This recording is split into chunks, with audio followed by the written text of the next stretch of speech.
The AZA, or the Association of Zoos and Aquariums, is a non-profit organisation dedicated to the advancement of zoos and aquariums in the areas of conservation, education, science and recreation. Its Care Manual documents are considered the industry standard for how to care for animals. So taking the key facts and figures from these documents and applying them to real-world examples of zoo habitat layouts, squishing it all together and put it into Planet Zoo should give us the quote-unquote perfect habitat in the game. This is Zoo School.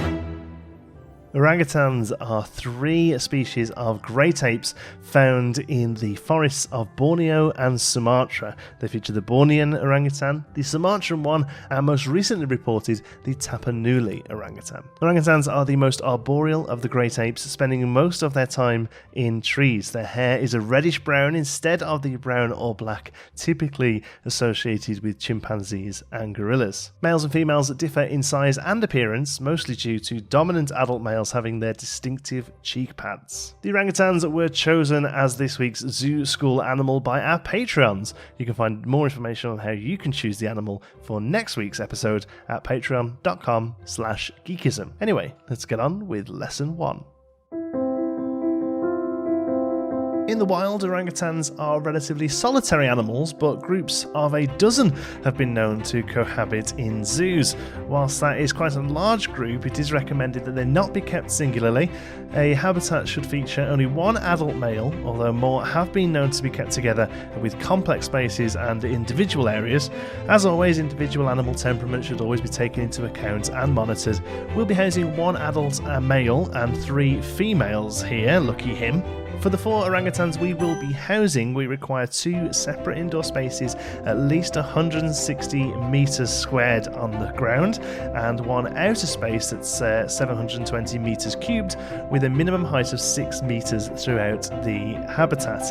The AZA states that there is no way a zoo can provide a space that comes close to wild parameters. Complexity of the space can decrease some of the adverse effects of small exhibits, but designers should consider that certain benefits of volume and surface area cannot be provided in any other way. Basically, the bigger the better. Indoor areas or night quarters should have enough space to house a single orangutan or a mother and child comfortably, with raised area for sleeping and clean water, around 3 metre square space.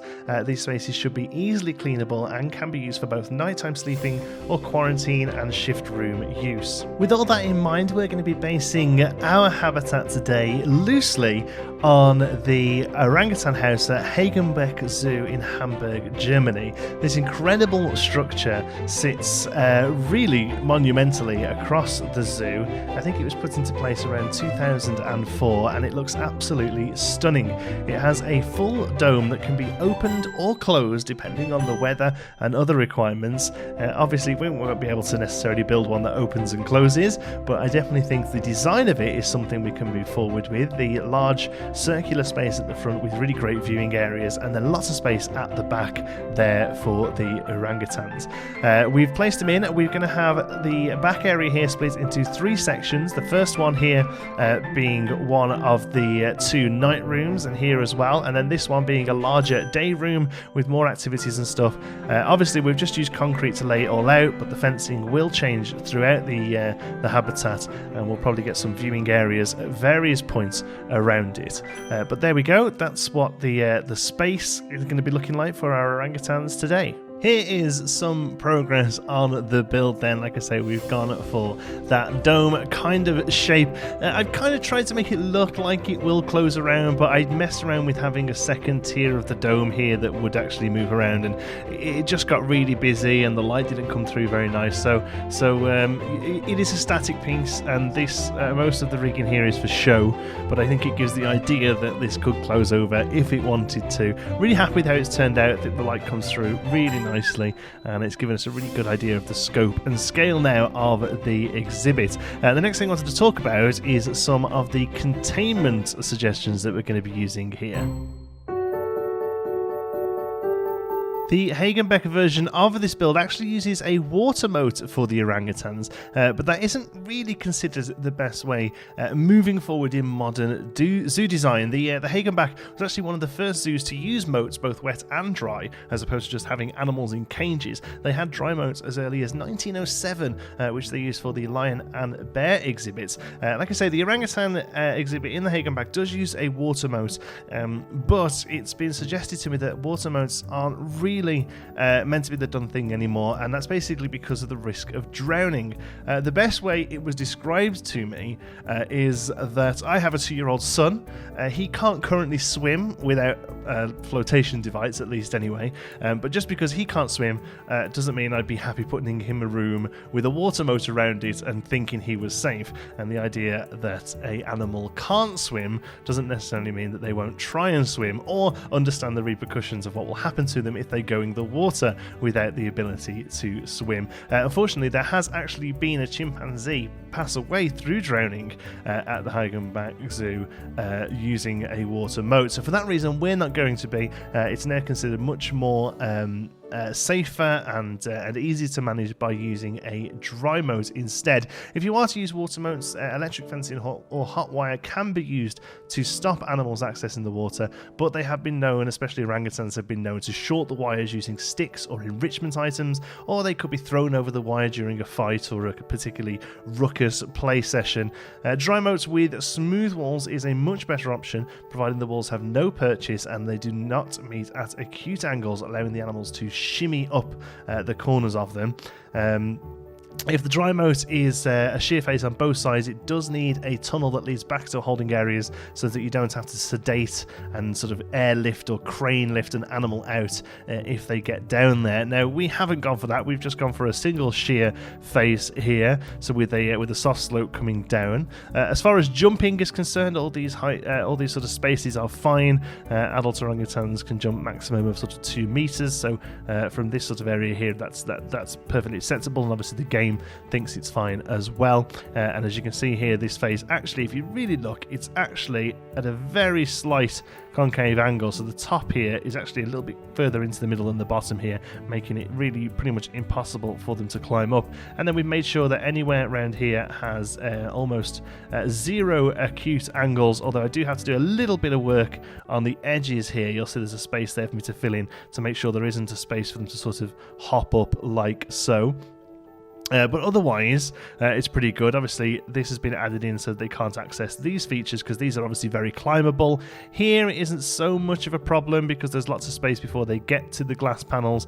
In real life, these would be very smooth glass panels as well. And obviously, they're not going to climb all the way because the angles start to get so acute, they're not going to be able to manage it. Like I say, orangutans aren't the best jumpers. Most of their climbing comes through swinging and sort of bending trees to get them to further spaces.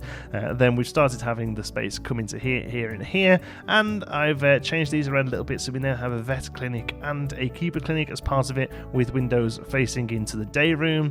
And the next thing I want to do is look at a glass barrier area here.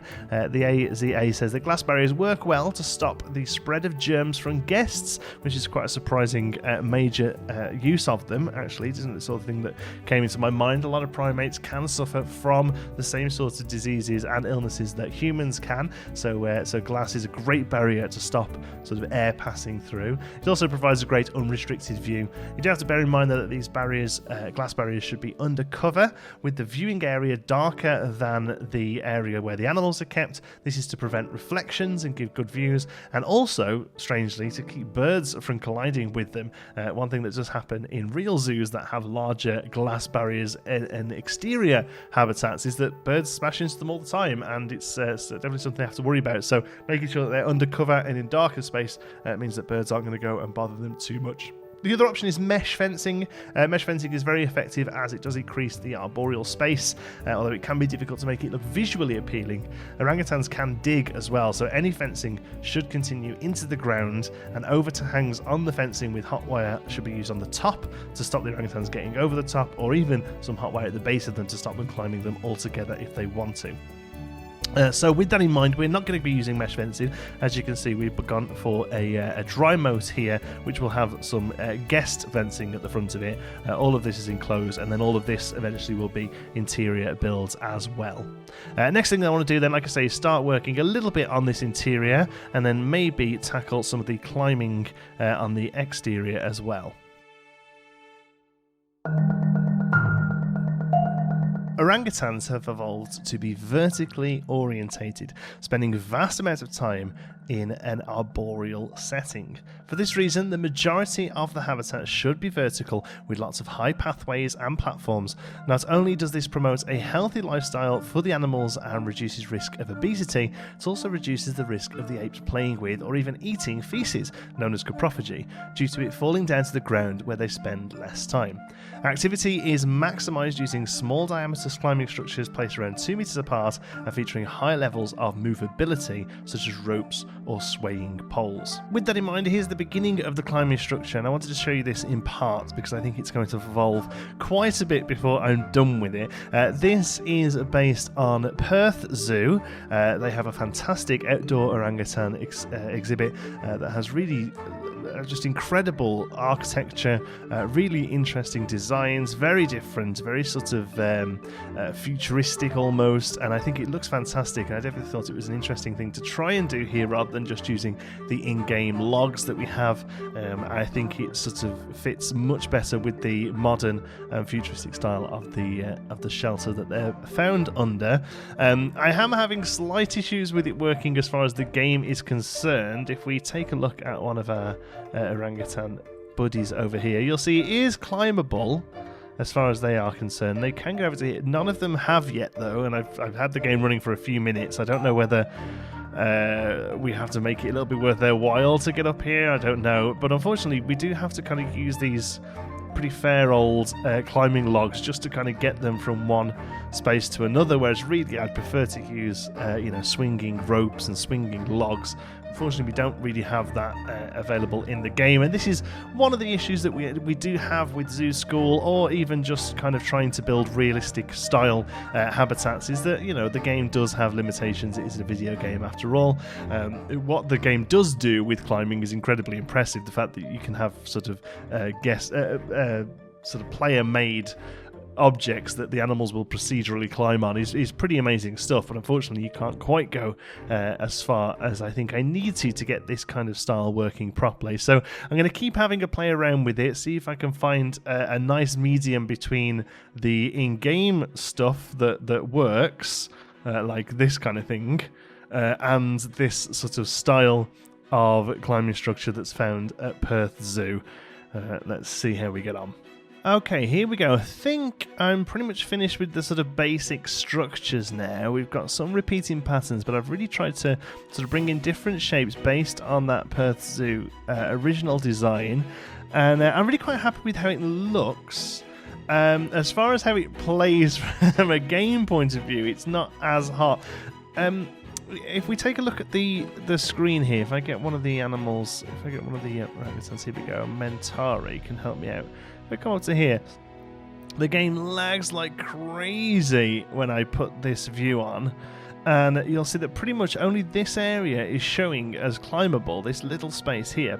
But if we look at their climbing ability, I've hit the target for them, and it's gone up every time I've placed some stuff down. It's gone up, but for some reason the heat map is only wanting to really show me this area is green, unless I'm mistaken. But the green is quite tricky for me to see because of my colour blindness. But yeah, it's the game basically building a climbing frame without using a single climbing piece, as far as the game is concerned, which is basically what I've done here. There's habitat pieces that class as climbable, these sort of wooden ramps that are great, but they just don't really go with the style of build I was doing here. But if you go into construction, you can actually select climbable, and you'll see there's actually quite a few pieces that class as climbable as far as the game is concerned, and therefore registers it towards climbable area. So I've used all those sorts of pieces to give this sort of modern design. Now, I know for a fact they can't make it up to here, but I just quite like it, so I wanted to leave that in there.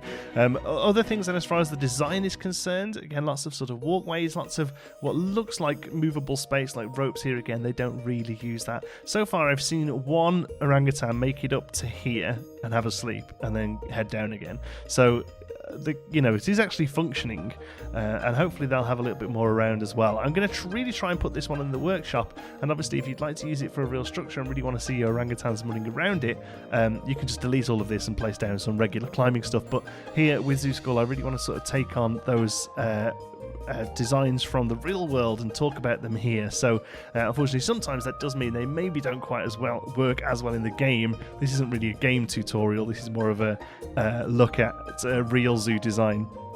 But one thing I've done here is these sort of nesting pods here that they can come and bring some nesting materials up to, and then also they've got these sort of half shaded areas, and if you notice, all of these are to an extent turned away from the guests, which is going to give them, especially this one here at the back, it's going to really give them some sort of space to get away from the guest point of view if they really want to.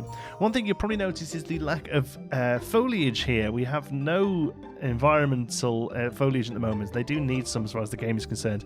The reason there are no trees here is because unless they are incredibly sturdy trees, the orangutans basically just rip them to shreds. One of the main things, as I mentioned about orangutans, is their desire for the control over the environment. They tear down trees, they pull bits away, they move through them so quick and so sort of vigorously that most trees aren't any good. There is a great example of a zoo that does use real trees, and that's Rostock Zoo. You can see here some really gorgeous use of like dead plants, but still sort of realistic plants. Might try and bring a little bit of that in on a lower level of this build, because we do need some as far as the game is concerned, which obviously I'd like to try and make it so the game is happy with the animals as well. But also on the exterior, we're going to be having some very low-lying shrubs, basically some grasses and things like that. The orangutans don't really spend that much time on the ground on an exterior part of the habitat, so we can get away with some planting there.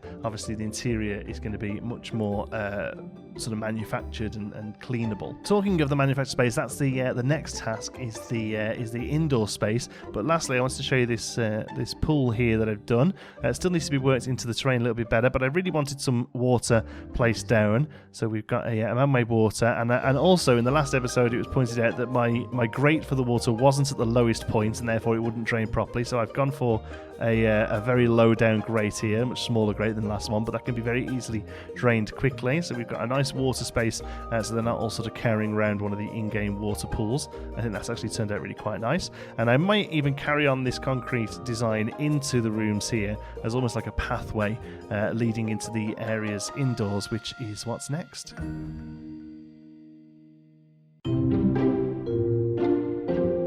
And here is the exterior area pretty much complete now, and most of the interior area done as well.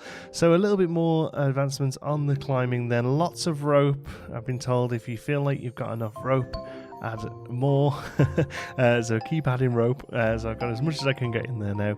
Like I say, unfortunately they just don't seem to use it that much. Well, I don't think they've used it at all, to be honest with you, which is a bit of a shame. As far as I'm aware, the game shows that they can climb it, but they just don't seem to ever go up there, and they spend a lot of the time on the ground, which is very much against what an orangutan would do in real life, unfortunately. But a few pointers regarding areas on here then. Again, I apologise if I repeat myself a little bit during these. I can sometimes go over certain points in different bits of the video, but one of the key things you need to consider with the climbing structures are nesting spaces. Nest building is an important part of orangutans' behavioural repertoire. In the wild, they're known to build almost exclusively in trees, but some cases of ground nests have been seen in zoos. Space should be provided in structures for nesting, along with suitable materials, paper, strips of fabric, etc., for the apes to find and repurpose. So we've got lots of these sort of spots here that they can come and nest, and like I say, areas where they can hide away from the guests as well. And obviously we've got some bedding up here to try and convince them to come up here. They just don't seem to be having it. But then we move on to rear spaces. These are coming on nicely. So we've got two sort of night rooms here where the animals can be separated for them to sleep for the night. These are quite clinical, to be honest with you, and that's kind of how they are, unfortunately. There's not really much you can do in here. They need to be very much, they're focused on being clean and being serviceable and safe for animals. So we've got some small climbing structures, just using the regular stuff here, just to give the orangutans the ability to get off the ground where they prefer to sleep. We've got a little bouncy ball going crazy there. That's because I put these things in afterwards. We've also given each of them a sluice drain as well, so that they can all be sort of hosed down and drained off. There's the other one over here. Oh, our terrain's gone a little bit funky there, but we can totally sort that out.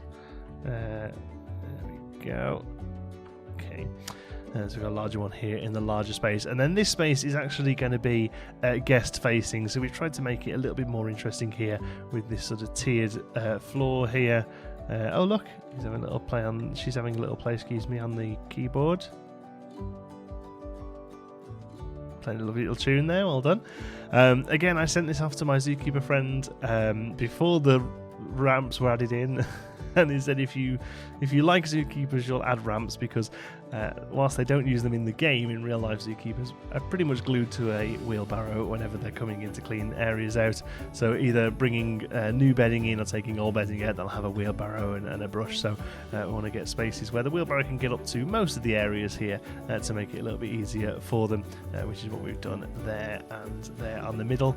And then also a little bit of climbing space and a higher up space at the back there, and lots of enrichment items to kind of keep the animals happy. And then from here, I thought it would be quite nice to have some bedding and stuff here, so that the animals get really up close and personal with the guests. And that is now pretty much the last thing to look at doing.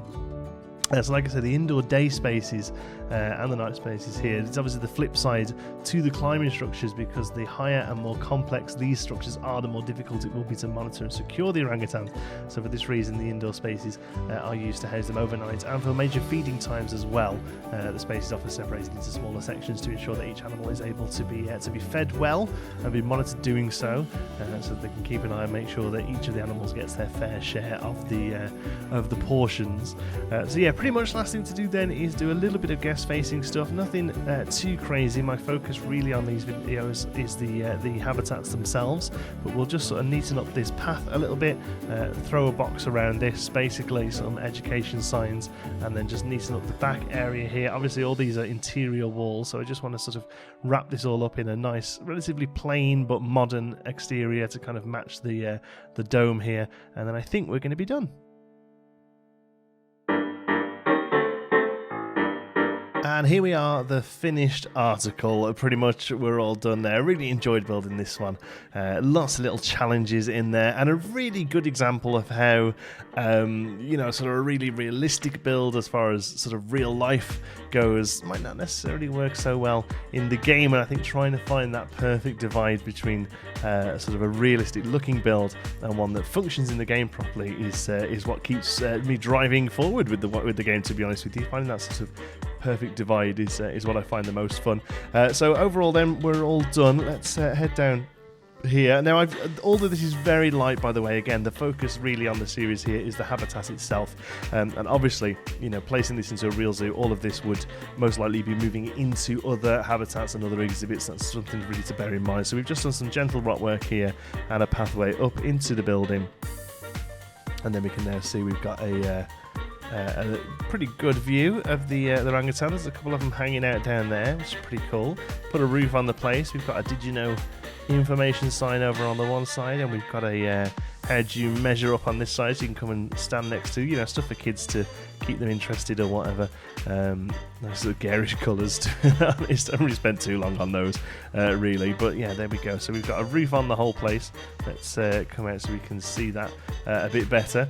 Again, kept it really simple here, depending on whether this ends up being backstage or front of house, on different builds would decide whether or not you put windows into here, maybe do a bit more detail, but really I just wanted to kind of get the building boxed off, because really, this is the money shot, this is what we've been paying attention to. But just this extra little bit of detail here, the HVAC stuff on the top, this is courtesy of Mr. Domez. It is a downloadable Steam item that you can get I will put a link to it in the description. It comes as a sort of blueprint like this, and then you can just sort of copy and paste the pieces as you need. There's no rhyme or reason to this. I've literally thrown them down to kind of break up that large roof there, just to sort of help the look of the build from the back. But yeah, really happy with how this one has turned out.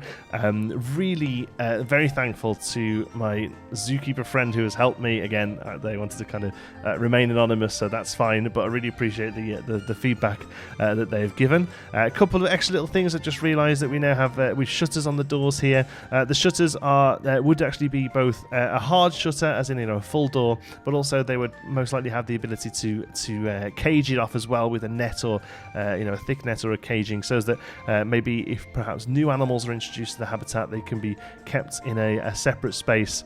But they've got let's come in here so we can get a sort of orangutan's eye view of it.